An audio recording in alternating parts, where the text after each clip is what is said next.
Copa do Mundo 2014, chegamos à decisão de terceiro e quarto lugar em uma partida disputada entre Brasil, que jogava em casa, contra a equipe da Holanda, uma das equipes que haviam sido eliminadas da Copa do Mundo nas semifinais e agora faziam esse jogo de despedida. E o Brasil, mais uma atuação calamitosa, derrotado em sua própria casa por 3-0 frente à boa equipe da Holanda. Não muito de falar a respeito de futebol. O jogo começou já no primeiro minuto, um lançamento em profundidade, uma falha grotesca do miolo de zaga do Brasil, o Davi Luiz e o Thiago Silva, que aliás tiveram um final de Copa do Mundo melancólico. O Thiago Silva acabou agarrando o Robben pela camisa, o árbitro marcou o pênalti, um pênalti completamente equivocado, porque o atleta da Holanda, o Robben, estava a 1,5 metro mais ou menos da grande área. O árbitro marcou, aliás, uma arbitragem desastrosa, em que o Brasil foi muito prejudicado ao longo dessa partida e nenhuma reclamação. A equipe do Brasil foi de uma passividade bovina, a exemplo que já havia acontecido na partida contra a Alemanha. O Van Persie bateu e já no segundo minuto já estava aí Holanda 1-0. O Brasil continuou completamente desordenado, uma equipe desequilibrada, uma equipe desorganizada, uma equipe sem nenhuma estratégia, que demonstra total falta de competência de Filipe Scolari. E logo aos 15 minutos, um lance em que o jogador da Holanda no lado direito estava completo impedimento, o árbitro uma vez não marcou. O cruzamento foi feito e uma cabeçada realmente ridícula de Davi Luiz. Outro jogador realmente teve uma atuação catastrófica nessas duas últimas partidas, e isso não tem sido discutido na mídia. Realmente terrível atuação de Davi Luiz, outro que não deve jamais vestir a camisa da seleção brasileira, que deu aí a vitória à Holanda nessa partida. E o Blind ainda tocou na bola 3 vezes. Eu observei o Thiago Silva, nem se mexeu no lance, nem tentou dar cobertura ao Blind, que tocou a bola 3 vezes antes de chutar para o gol do Brasil, colocando a Holanda 2-0 no marcador. E aí aconteceu o que deveria ter acontecido na partida entre Brasil e Alemanha, não tivesse a Alemanha e Brasil seguido um script claro. A Holanda administrou o resultado, recuou, tocou a bola para o lado, como a Alemanha deveria ter feito. O Brasil tentou sair um pouco para o jogo, mas uma equipe muito fraca, com várias substituições, colocando jogadores que jamais teriam condição de vestir a camisa brasileira, como William, como Maxwell, como Jô, jogadores realmente muito fracos. O Brasil nada conseguiu construir, a não ser um pouco com o Oscar, que tentou, ainda levou algum perigo à retaguarda da Holanda. O primeiro tempo terminou assim, as equipes voltaram para o segundo tempo, algumas substituições.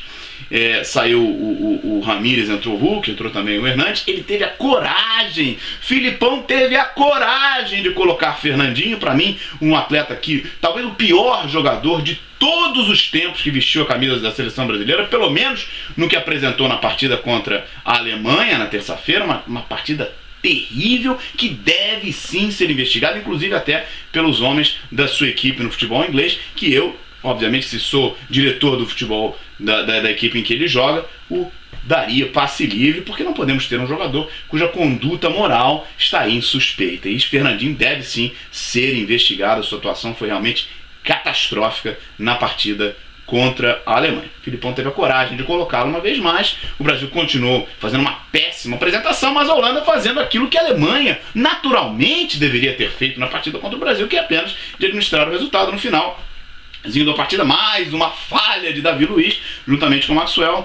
A Holanda chegou ao terceiro gol pelo Luiz Naldo, aliás, premiando a Copa do Mundo que fez esse jogador da Holanda, que fez uma bela Copa do Mundo. Aliás, a Holanda fez uma excelente Copa do Mundo e conquista aí um honroso terceiro lugar, com Arjen Robben sendo um dos melhores jogadores desse Mundial. Fica aí algumas questões a respeito desse jogo, né? Como por exemplo, como que o Brasil conseguiu tomar 10 gols em 2 partidas. Foram 14 gols sofridos ao longo da Copa do Mundo. Eu fiz o meu dever de casa. Apenas a equipe da Coreia, em 1954, depois de partidas contra a Alemanha e Turquia, caiu num grupo muito difícil na ocasião, acabou conseguindo tomar mais gols, tomou 16 gols. Depois disso temos a Suécia, que em 1950 tomou o mesmo número que o Brasil, de 14 gols, e também o Haiti e o Zaire, equipes fraquíssimas na Copa de 74, que as equipes africanas, equipes da América Central ainda estavam começando no futebol, que também tomaram 14 gols, inclusive o Francillon, que era o goleiro do Haiti, um excelente goleiro, foi bombardeado, acabou sofrendo 14 gols, mas o Haiti conseguiria fazer na época 2 gols através do Salão. Realmente vergonhoso, inaceitável para uma equipe do quilate do Brasil tomar tantos gols. Eu fico acho estranho que ninguém comente nada a respeito desse jogo entre Alemanha e Brasil, sobre uma possível armação de resultado. E eu penso assim, se a Alemanha tivesse tomado 7-1 do Brasil na semifinal, que estariam dizendo aí que o governo brasileiro com certeza teria comprado o jogo.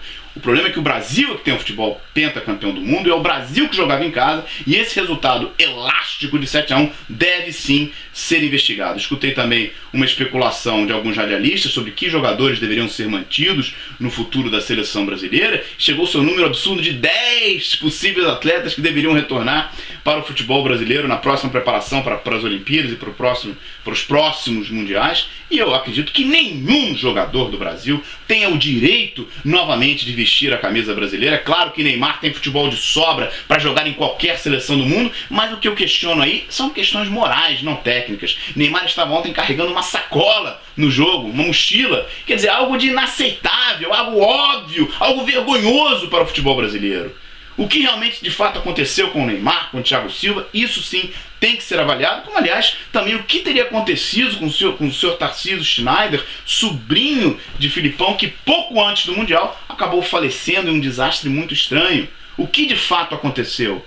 E um fato que realmente me causou muita espécie ontem, foi receber essa informação de Eduardo Magalhães, do Jucabala, um amigo meu, que comentou que o senhor Kia Jorabichand estava no estádio no dia da vergonhosa derrota do Brasil de 7-1 para a Alemanha. E o que é pior, tal cidadão, que aliás, para quem não lembra, ele que há um envolvimento muito próximo com a máfia russa que conduz o futebol, ele mesmo, um iraniano que foi criado no Canadá, ele trouxe para o Brasil, na época para o Corinthians, naquela ocasião que o Corinthians ganhou aquele campeonato de forma muito estranha, com um árbitro aceitando, confessando ter armado 11 partidas, as partidas foram jogadas novamente, e aí o Corinthians, que estava atrás, acabou sendo campeão do mundo. Ele que trouxe o Ronaldinho, para quem não lembra, o Mascherano, o Carlito Tevez para a equipe do Corinthians, montaram uma equipe muito boa que acabou não dando certo, e acabou ganhando aquele campeonato de forma muito polêmica, de forma muito estranha. Esse tal cidadão, que foi inclusive preso no Brasil por lavagem de dinheiro, armação de resultados e formação de quadrilha, ele é um empresário dos seguintes jogadores. A lista é grande, vamos lá. Jô, deveria estar na Copa. Bernard, deveria estar na Copa. Ramires, lamentável Ramires. Júlio César, Davi Luiz, Paulinho, William e Oscar. Todos esses jogadores pertencem a esse empresário. Quer dizer, são 8 atletas no elenco de 23. Mais do que 1/3 do Brasil pertence a Kia Jorabichand, esse mesmo cidadão que foi preso no Brasil. Isso é, no mínimo, algo de uma investigação imediata. Isso não pode mais acontecer. É vergonhoso, é calamitoso o que aconteceu nessa Copa do Mundo. E o Brasil aí, que tem essa tradição de ser conhecido no exterior como país das bundas desnudas e do futebol, vai terminar aí com a fama apenas de país das bundas desnudas, e isso é uma vergonha. E é claro que o Brasil deve sim ser o país das boas escolas, da grande educação, de uma boa saúde pública, mas nunca deve deixar de ser o país do futebol, porque isso está atrelado às tradições brasileiras. E se você não gosta disso, se mude de país, rasgue o seu passaporte, vá para o exterior, mas tenha orgulho do futebol brasileiro, porque essa sim é uma das maiores tradições do nosso povo. E é por isso que alguma coisa tem que ser feita já, investigação já, nessa vergonha que foi essa Copa do Mundo 2014 para o Brasil. Tchau.